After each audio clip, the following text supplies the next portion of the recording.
Distribution of population according to industry. As manufacturing was heavily dependent on local harvest of human resources and raw material, certain areas came to be renowned for certain commodities as well as traditions and best practices. Examples are handicrafts made of hardwood timber like oak, maple, cedar, among other hardwood species, are wooden boxes, book holders, wood carvings, trinkets made of wood, among other things. Carpets, embroidered fabrics, etc. are famous for Kashmir and the mountainous areas of Pakistan and Afghanistan in Asia. Fabrics made of wool, animal skins, delicacies of red meat and yak milk can be traced to the mountain folk of Himalayas, Tibet, Nepal, southwest China and southern China. The Mongolian tribes are known for their horsemanship and animal skin fabrication. They are equally renowned for their warrior traditions and meat-based delicacies as well as warm clothing.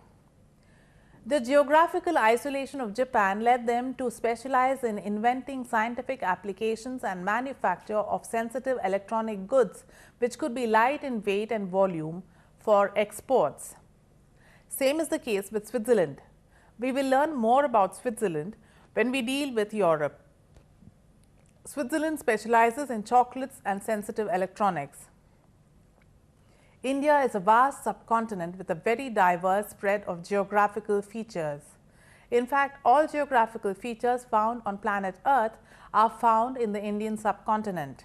So, the products of local agro-meteorological evolution can be found across vast areas of India. Seashells and seafood in the island states, wood carvings, handicrafts, furniture, textiles, carpets, traditional toys are some of the known precious items for trade.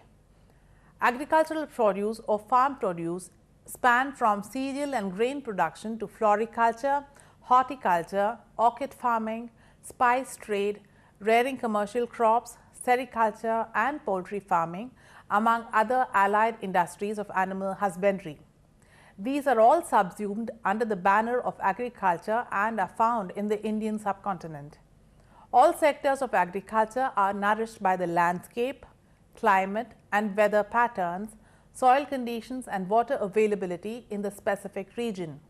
Besides, the Indian subcontinent boasts of manufacturing, textiles, handicrafts, spices, agricultural produce and electronics, besides sectors like hospitality industry, tourism, information technology, mining and trade in precious metals and gems.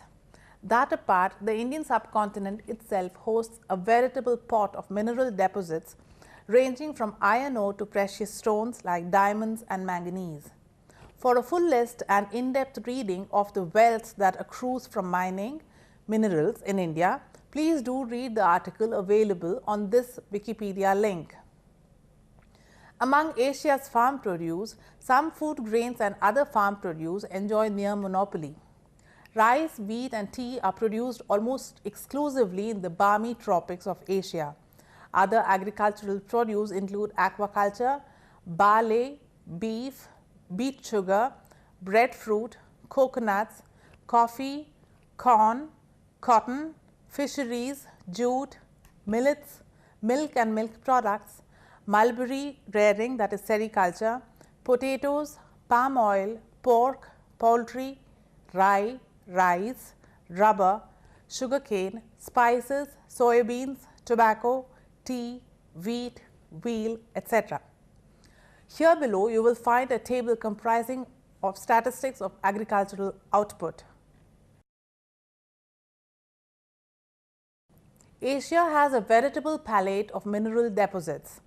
These include, among others, aluminum, bauxite, calcium, copper, diamonds, emeralds, fossil fuels, gemstones and precious stones, iron ore, manganese ore, silica, uranium. That apart, industries like timber, logging, shipping, aviation, tourism and hospitality, services like medicine and healthcare, education, media are all on offer in the diverse societies of Asia. Almost all major minerals are found in the Asian continent. A few are as follows: aluminum, antimony, arsenic, asbestos, barium, bauxite, borax, cadmium, calcium, coal, cobalt, copper, corundum, chromium, dolerite, dolomite, diamonds, emeralds, fossil fuels, garnet, gemstones and gold. Asia's greatest mineral wealth is black gold or fossil fuel that ignites and sustains almost the entire world economy. The buying power that obtains from the trade in fossil fuels, ably assisted by favorable economic policies, have husbanded the unparalleled economic prosperity of Southwest Asian nations, rich in fossil fuel deposits. Yet, the severe climatic conditions in the desert regions of Southwest Asia and the cold desert regions of Northeast Asia account for the sparse population distribution in these geographical regions. Southwest Asia covers 100,000 square kilometers and is populated by about 6% of the population of Asia at 200 million people. These minerals sustain allied industries like oil and natural gas, jewelry making, mineral smelting, steel plants, shipping, logistical companies and many other manufacturing industries that utilize these natural resources.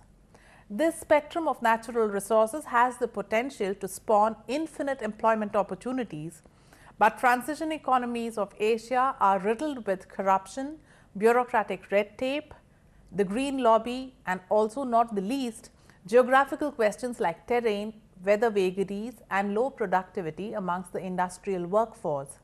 While tin accounts for 60% of the export of Southeast Asia, China exports large amounts of antimony and tungsten.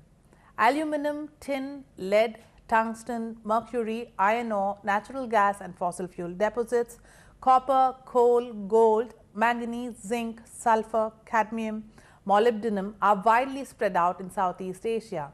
For an in-depth reading of the mineral deposits available in the Indo-China region and Southeast Asia, please read this article available on this Wikipedia link. Thus, an industrial diversity and production menu should logically offer infinite prosperity to Asians, isn't it? However, the debilitating factors that restrict and constrict industrial production are malnutrition amongst the industrial staff, unproductive industrial workforce, illiteracy, inadequate infrastructure and logistics for shipment of manufactured goods, inadequate communication and power supply, weather vagaries including stifling heat and debilitating monsoon and weather systems, and last but not the least, political setups that control economic channels of trade and commerce. Tough terrain is no less invigorating. All these factors put together have ensured inevitably that the fruits of development and prosperity, in spite of vast amounts of natural resources, have not reached the people living in the prosperous areas. This shortfall has resulted in widening gaps between the rich and the poor and a steep graph of aspirations unfulfilled.